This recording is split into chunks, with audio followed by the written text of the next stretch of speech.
नमस्कार, महाराष्ट्र T24 में मैं मनीष टेमरे आप सभी का स्वागत करता हूं। आइए देखते हैं देश विदेश की खास खबरें। पदभार संभालते वक्त आतिशी ने अपने बगल में छोड़ी खाली कुर्सी की तरफ इशारा करते हुए कहा, दिल्ली के मुख्यमंत्री की एक कुर्सी अरविंद केजरीवाल की है। इस दौरान उन्होंने खुद की तुलना भरत और अरविंद केजरीवाल की तुलना श्री राम से की। आतिशी ने कहा, जैसे भरत ने 14 साल भगवान श्री राम की खड़ाऊ रखकर अयोध्या का शासन संभाला, वैसे मैं 4 महीने दिल्ली की सरकार चलाऊंगी। आतिशी साल 2013 में आम आदमी पार्टी से जुड़ी। वे साल 2015 से लेकर 2018 तक दिल्ली के तत्कालीन शिक्षा मंत्री मनीष सिसोदिया की सलाहकार के तौर पर काम कर रही थी। बाद में दिल्ली सरकार में मंत्री बनी और अब मुख्यमंत्री है। बिहार, झारखंड और पूर्वी यूपी के कई इलाकों में हर साल जितिया पर्व मनाया जाता है। ऐसी मान्यता है कि इस पर्व से संतान को दीर्घायु होने का आशीर्वाद मिलता है। इस साल भी ये पर्व मनाया गया, लेकिन बिहार के कई परिवारों में खुशियों की जगह मातम ने ले ली। 25 सितंबर को जितिया पर्व के दौरान अलग अलग जगह डूबने से 37 बच्चों की मौत हो गई। बिहार सरकार की प्रेस रिलीज कहती है कि जितिया पर्व के स्नान के दौरान प्रदेश भर में डूबने से 46 लोगों की मौत हो गई। इसमें 37 बच्चे, 7 महिलाएं और 2 पुरुष शामिल है।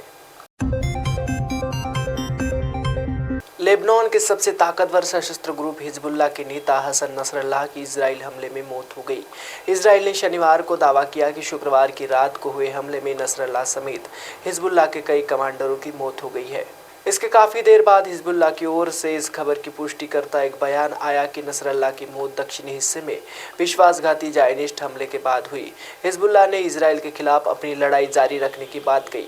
इसके आगे हिजबुल्लाह ने प्रतिज्ञा भी ली कि गाजा, फिलिस्तीन और लेबनान और इसके दृढ़ और सम्मानीय लोगों की रक्षा के लिए वो लगातार समर्थन करता रहेगा। पश्चिम बंगाल की राजनीति में तृणमूल कांग्रेस और खास तौर पर मुख्यमंत्री ममता बनर्जी के खिलाफ सबसे मुखबर नेता अधीर रंजन चौधरी की प्रदेश कांग्रेस कमेटी के अध्यक्ष के तौर पर औपचारिक विदाई दी गई है। उनकी जगह पर अखिल भारतीय कांग्रेस कमेटी के सचिव शुभंकर सरकार की नियुक्ति हो गई है।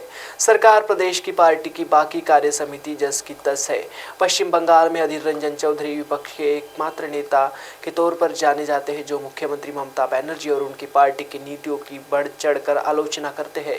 जानकार मानते हैं कि प्रदेश में प्रमुख विपक्षी दल यानी बीजेपी में भी कोई ऐसा नेता नहीं जिसने सत्ताधारी दल और सबसे ताकतवर मुख्यमंत्री से इस तरह लुभा लिया हो।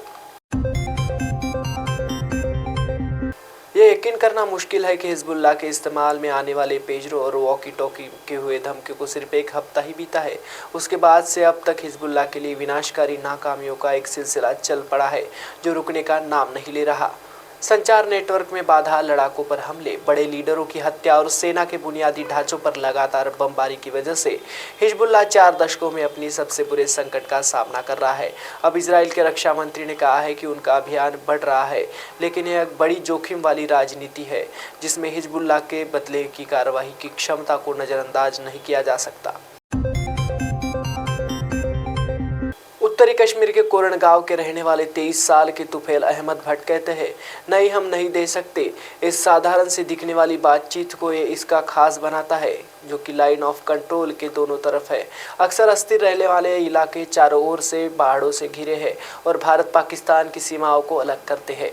केरन और एलओसी से सटे आसपास के इलाकों के लोग कई सालों से इन देशों के बीच दुश्मनी की मार झेल रहे हैं। पाकिस्तान के प्रधानमंत्री शहबाज शरीफ ने जम्मू कश्मीर की तुलना फिलिस्तीन से की है। उन्होंने कहा है कि अगर कश्मीर में स्थायी शांति चाहिए तो भारत को यहां अनुच्छेद 370 को हटाने के अपने फैसले को वापस ले लेना चाहिए। हालांकि भारत ने शरीफ के इस बयान को दुनिया के सबसे बड़े लोकतंत्र पर हमले का दुस्साहस करार दिया है। शरीफ ने कहा कि भारत को जम्मू कश्मीर मुद्दे के शांतिपूर्ण हल के लिए बातचीत का रास्ता अपनाना चाहिए।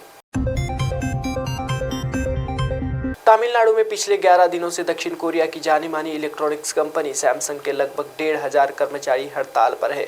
इसमें कंपनी में प्रोडक्शन का काम बुरी तरह प्रभावित हुआ है। भारत में सैमसंग की 2 फैक्ट्रियां हैं। इनमें से एक चेन्नई शहर में है, जहां लगभग 2,000 कर्मचारी काम करते हैं। इस फैक्ट्री में होम अप्लायंसेज जैसे प्रोडक्ट बनाए जाते हैं। भारत में कंपनी की $12 अरब की कमाई में इस फैक्ट्री का लगभग 1/3 योगदान है। 24 सितंबर 2024 अमेरिका में लैटिन अमेरिका देशों जैसे क्यूबा और वेनेजुएला के निर्वासित लोगों के बीच एक प्रश्न पूछा जा रहा है, क्या कमला हैरिस वास्तव में कम्युनिस्ट है? सुको अमेरिका में स्पेनिश भाषा के सबसे बड़े संस्थान फैक्ट चेक इंडिया के मुताबिक राष्ट्रपति पदों के लिए डेमोक्रेटिक उम्मीदवार बनने के बाद से उपराष्ट्रपति के बारे में कई भ्रामक दावे किए गए हैं कि वे समाजवादी या कम्युनिस्ट है। विशेषज्ञों का कहना है कि इस तरह के दावे क्यूबा और वेनेजुएला जैसे देशों में दमन से बचकर आए कुछ वोटरों के असल डर का फायदा उठाते हैं।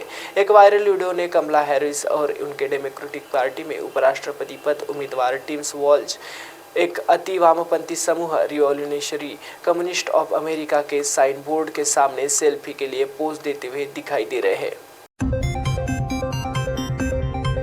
बांग्लादेश सरकार के chief adviser Mohammad Yunus New York में संयुक्त राष्ट्र की जनरल असेंबली के सेशन के दौरान अमेरिकी राष्ट्रपति जो बाइडेन से मिले हैं। जो बाइडेन के कार्यकाल की ओर से जारी एक प्रेस नोट में दोनों नेताओं के बीच दिखी गर्मजोशी पर रोशनी डाली है।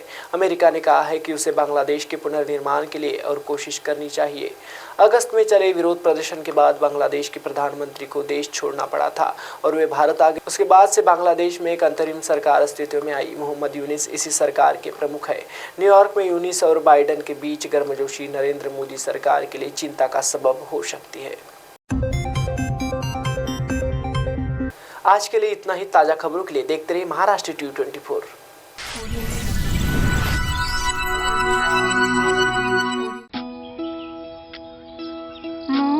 संसाराची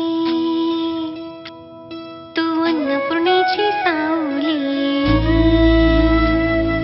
संस्कारात तूच खरी, तूच माय माऊली, तूच माय माऊली।